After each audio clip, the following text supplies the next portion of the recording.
விஷுவலஜி நேயர்களுக்கு வணக்கம். இன்னைக்கு நாம பார்க்க போற படம் கிச்சா சுதீப், இளவரசு, தெலுங்கு சுனில், வரலட்சுமி சரத்குமார் மற்றும் பலரது நடிப்பில் விஜய் கார்த்திகேயா எழுதி இயக்கியிருக்கும் படம் வந்து மேக்ஸ். இந்த படத்துடைய கதை என்னன்னு பார்த்தீங்கன்னா, ஒரு ராத்திரியில் நடக்கக்கூடிய ஒரு கதை தான் இந்த படத்துடைய கதை. ஒரு ஸ்டேஷன், அந்த ஸ்டேஷனில் வந்து மறுநாள் காலையில் ரிட்டையர் ஆகி போகக்கூடிய ஒரு போலீஸ்காரர் வந்து நம்ம இளவரசு. அவருக்கு வந்து அந்த ஸ்டேஷனுக்கு அவர் போகிறப்போ இன்ஸ்பெக்டர் வந்து கிச்சா சுதீப் வந்து அங்கே வரார். புதுசாக ஒரு 6 மாதம் சஸ்பென்ஷன் வாங்கியிருந்து மறுபடியும் டியூட்டி ஜாயின் பண்ணுறதுக்காக அந்த ஸ்டேஷனுக்கு வரார். இவர் மறுநாள் காலையில் ரிட்டையர் ஆகி போகிற இந்த சூழலில் அன்றைக்கி நைட்டு கிச்சா சுதீப் வர வழியில் ஒரு 2 பசங்க வந்து குடிச்சிட்டு போலீஸ்காரங்க மேலே வண்டி ஏற்றி அங்கே இருக்கிற ஒரு லேடி கான்ஸ்டபிள் துணியை கிழிச்சு ரொம்ப அரகண்டாக நடந்துக்கிறாங்க. அவங்கள அரெஸ்ட் பண்ணி கொண்டு வந்து ஜெயிலில் போடுறார். அதாவது என்னன்னா, இவர் வந்து டியூட்டியில் ஜாயின் பண்ணுறதுக்கு முன்னாடியே 2 பேரை அரெஸ்ட் பண்ணி கொண்டு வந்து ஜெயிலில் போட்டுறாரு. அதை பார்த்து அந்த ஸ்டேஷனில் இருக்கிற மற்ற போலீஸ்காரங்க வந்து, சார் இவங்க வந்து மினிஸ்டருடைய பசங்க, இவங்களை வேணாம், நம்மளுக்கு வந்து பெரிய பெரிய பிரச்சனை வரும், இவங்க வந்து நம்மளை கொண்டுருவானுங்க அப்படின்னும் போது அதெல்லாம் முடியாது, ஒழுங்காக கேஸை எஃப்ஐஆர் போடுங்களான்னு சொல்லிட்டு கிச்சா சுதீப் வந்து வீட்டுக்கு போயிடுவார். அவர் போன கொஞ்ச நேரத்தில் அந்த ஸ்டேஷனில் இருக்கிறவங்க ஆளாளு ஒரு காரணம் சொல்லிட்டு, நான் இருக்க மாட்டேன் இந்த ஸ்டேஷனில், இவர் இந்த மாதிரி லூசுத்தனமாக பண்ணுறாரு, அந்த மினிஸ்டர் வந்தாங்கன்னா நம்மளை கொண்டுருவாங்க, அவங்க அப்பா அம்மா வந்தால் அவங்க அப்பா வந்தால் கொண்டுருவோம் அப்படின்னு சொல்லிட்டு பயந்துட்டு எல்லாமே வெளியில் போகிற இளவரசு மட்டும் அங்கே இருக்கிறாரு. அவருக்கும் ஒரு ஃபோன் வருது. தன்னுடைய மனைவிக்கு வந்து அவருடைய மனைவி உடம்பு சரியில்லைன்னு சொல்லிட்டு ஃபோன் வரும்போது என்ன பண்ணுறாரு, ஸ்டேஷன் விட்டு வெளியில் போகிறார். போயிட்டு உள்ளே வரும்போது வந்து பார்த்தா இவனுங்க 2 பேரும் சண்டை போட்டுட்டு உள்ளே செத்து கிடக்குறாங்க. மாற்றி மாற்றி கத்தியால் குத்திட்டு துப்பாக்கியால் சுட்டுட்டு செத்து கிடக்குறானுங்க அந்த ஸ்டேஷனுக்குள்ளே. இவனுங்க செத்துட்டானுங்கன்னு தெரிஞ்சால் மிகப்பெரிய பிரச்சனை வரும், மினிஸ்டர் ஆளுங்க வந்து நம்மளை கொண்டுருவானுங்க அப்படின்ற ஒரு பயத்தில் என்ன பண்ணுறாங்க, கிச்சா சுதீப்புக்கு ஃபோன் பண்ணுறாங்க. அவர் வராரு. இந்த விஷயம் வந்து மினிஸ்டர்களுக்கு தெரியாமல் அவங்களுடைய அந்த 2 பசங்களுடைய பாடியை வந்து டிஸ்போஸ் பண்ணணும். இது எல்லாமே அந்த ஓவர் நைட்டில் நடக்கணும். 2 பேருடைய பணத்தை வந்து எடுத்து அப்புறப்படுத்தினாங்களா இல்லை வேற ஏதாவது வச்சு அதை பிளான் பண்ணாங்களா அப்படின்றது தான் இந்த படத்துடைய முழு திரைக்கதை. போலீஸ்காரர் வந்து கிச்சா சுதீப் வந்து அந்த இன்ஸ்பெக்டர் வந்திருக்கிறார். ரொம்ப திரைக்கதை வந்து விஜய் கார்த்திகேயா பண்ணியிருக்கார். திரைக்கதை எழுதி இயக்கியிருக்கிறார். ரொம்ப நல்ல ஒரு விறுவிறுப்பான அந்த ஒரு நைட்டுக்குள்ள என்ன பண்ண முடியுமோ அதை பண்ணியிருக்கிறாங்க. உண்மையிலே இது வந்து படமாக்குறது ரொம்ப ஒரு கஷ்டமான ஒரு கதை தான். அதை அழகாக ஒரு கோர்வையை வந்து ஒரு நீட்டான ஸ்கிரீன் பேல கொடுத்துருக்காரு நம்ம இயக்குனர் கிச்சா சுதீப். அவரோட நடிப்பு நம்ம வந்து பாராட்டியே ஆகணும். அந்த ஒரு சஸ்பென்ஷனான ஒரு போலீஸாக உள்ள வர்றதாகட்டும், அந்த 2 பேர் செத்துட்ட பிறகு அந்த 2 பேரோட பாடியை அந்த காரணம் காட்டி தன்னை நம்பி பின்னாடி நிற்கிற அந்த போலீஸ்காரங்களுக்கு எதுவும் ஆகக்கூடாதுன்னு சொல்ல அந்த போடுற பிளான்கள் ஆகட்டும் எல்லாமே ரொம்ப நல்லா இருக்கு. வரலட்சுமி சரத்குமார் வந்து மினிஸ்டருக்கு வேலை செய்கிற ஒரு கரப்டட் போலீஸ் ஆஃபீஸராக நடிச்சிருக்கிறாங்க. சுனில் ஒரு மினிஸ்டர்களுடைய அடியாள். இப்போ அவர் வந்து இந்த பசங்களை தேடுற ஒரு கேரக்டர். இப்படி எல்லாருடைய கேரக்டர்களும் ஒரு கேரக்டரையுமே வந்து இயக்குனர் வந்து ரொம்ப சிறப்பாக பயன்படுத்துகிறார். ஒரு சின்ன கேரக்டர் வந்தால் கூட அந்த கேரக்டர் படத்துக்கு என்ன தேவையோ அதுக்காக மட்டுமே யூஸ் பண்ணியிருக்கிறாரு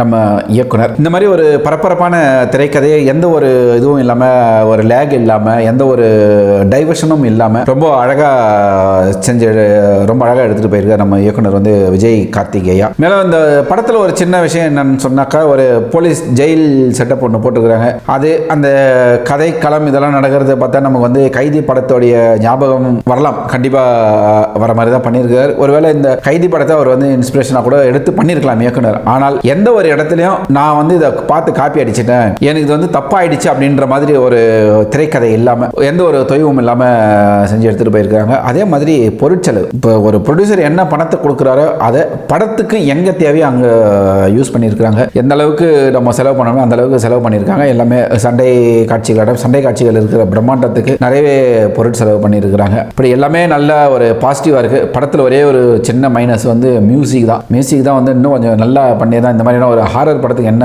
த்ரில்லர் படத்துக்கு என்ன பண்ணணுமோ, ஒரு கிரைம் த்ரில்லருக்கு அதை கொடுத்துருக்கலாம். கொஞ்சம் மியூசிக் மட்டும் ஒரு சின்ன ஒரு டிராபேக் அது. ஆனால் மற்றபடி படம் வந்து உண்மையிலே ரொம்ப ஒரு நீட்டான திரைக்கதையோட ஒரு தெளிவாக பண்ணியிருக்காரு நம்ம அறிமுக இயக்குனர் வந்து விஜய் கார்த்திகேயா. கண்டிப்பாக மேக்ஸ் படம் பார்க்குறவங்களுக்கு ஒரு மேக்சிமமான கேரண்டி என்டர்டெயின்மெண்ட் வந்து படத்தில் இருக்குன்னே சொல்லலாம். இந்த மாதிரியான ஒரு பரபரப்பான திரைக்கதை எழுதி இயக்கியிருக்கிறார் நம்ம விஜய் கார்த்திகேயா. இந்த படத்தில் அந்த ஜெயிலுக்குள்ளே நடக்கிற, ஜெயில் கிடையாது அது ஒரு ஸ்டேஷன், அந்த ஸ்டேஷனுக்குள்ளே நடக்கிற அந்த கொலை, ஒரு துப்பாக்கியால் சுடப்பட்ட அந்த கொலையும் கத்தியால் குத்தப்பட்ட அந்த கொலையும், இது யாருடைய உதவியும் இல்லாமல் எப்படி இது நடந்திருக்கும், ஸ்டேஷனுக்குள்ள என்ன நடந்துச்சு அப்படின்ற ஒரு விஷயத்தை வந்து நல்லா இது பண்ணியிருக்கிறாரு இயக்குனர். அதே மாதிரி அந்த சஸ்பென்ஸை உடைக்கிற இடம் யாருமே எதிர்பார்க்காத ஒரு சஸ்பென்ஸ்னே சொல்லலாம். அதுதான் படத்துடைய மிகப்பெரிய ஒரு பலமே. அந்த சஸ்பென்ஸ் தான். அந்த கொலை யார் பண்ணாங்க, கொலை பண்ணாங்களா இல்லை அவங்களா இறந்துட்டாங்களா அப்படின்றது, அதுக்கு பின்னாடி என்ன இருக்குது அப்படின்றது ஒரு மிகப்பெரிய பலமாக பண்ணியிருக்கிறாரு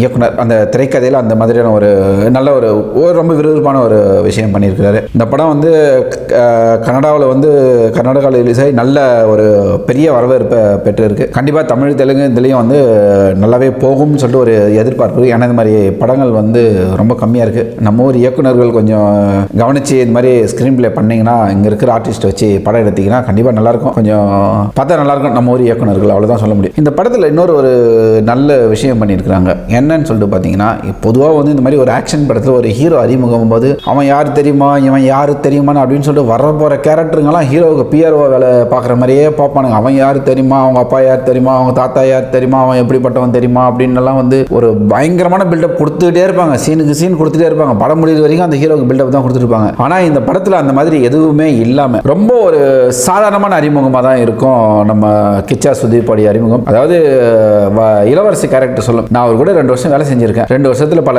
சஸ்பென்ஷன் வாங்கியிருக்கிறார், அதுக்கான காரணம் அப்படின்னு சொல்லிட்டு ஒரு போலீஸ் யதார்த்தமாக ரொம்ப சிம்பிளாக சொல்லிட்டு போவார். அதே மாதிரி கிச்சா வந்து நார்மலாக வந்துடுவார், அவர் பாட்டுக்கு அவர் வேலை செஞ்சுட்டு இருப்பாரு, நான் நேர்மையான அந்த மாதிரி பண்ணிட்டு இருப்பாரு. திடீர்னு ஒரு வில்லன் ஃபோன் பண்ணும்போது தான் அவருடைய கேரக்டர் பேர் வந்து ரிவீல் ஆகுமே அந்த இடத்துல. அப்படி ரிவீல் ஆகும்போது அந்த வில்லன் பயப்படுற அந்த சீன் தான், இவன் எதுக்குடா இங்கே வந்தான், இந்த ஸ்டேஷனுக்கு எதுக்கு வந்தான்னு சொல்லிட்டு கேட்கும்போது தான் கிச்சா சுதீப்பினுடைய கேரக்டருடைய வலுவே வந்து வெளிப்படுத்தியிருக்காங்க. இந்த மாதிரியான சின்ன சின்ன சின்ன விஷயங்கள் நல்லா இருக்கு. அதே மாதிரி டைலாக் வந்து ரொம்ப நல்லா பண்ணியிருக்காங்க.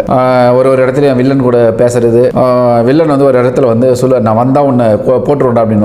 அதுக்கு கிச்சா சொல்லுவாரு, உன்னை யாரா வரணும்னு சொன்னா வர வேண்டியது, நீ தான் நாங்க பேசிட்டு இருக்கிற மாதிரி ஒரு நக்கலா பேசுற மாதிரி வசனங்கள் வந்து ரொம்ப நல்லாவே பண்ணியிருக்காங்க தமிழ்ல. இது எல்லாத்துக்கும் மேல படத்துல மிகப்பெரிய பலமுங்க. படத்துல ஹீரோயின் கிடையாது, கிச்சா சுதீப் மரத்தை சுத்தி டூயட் பாடுற வேலையே கிடையாது. அதே மாதிரி ஃபேமிலியை தூக்கி கடத்தி வச்சுக்கிறாங்க, ஃபேமிலியை கொலை பண்ண போறாங்க அப்படின்ற மாதிரியான ஒரு இதுவும் கிடையாது. இதுல ஹீரோக்கு ஒரு ஓகே அப்படின்ற மாதிரி, அதாவது என்னன்னா மிகப்பெரிய பலம்னா ஹீரோயின் கிடையாது, ஹீரோயின் கூட டூயட் பாடல. இதுதான் மிகப்பெரிய பலமாகவும் தெரியுது நமக்கு இந்த படத்துல. இதுவும் ஒரு நல்ல விஷயமா தான் இருக்கு படத்துல. எல்லா இயக்குநர்களும் இந்த மாதிரி படத்துக்கு கடைபிடிச்சா நல்லதா இருக்கும்.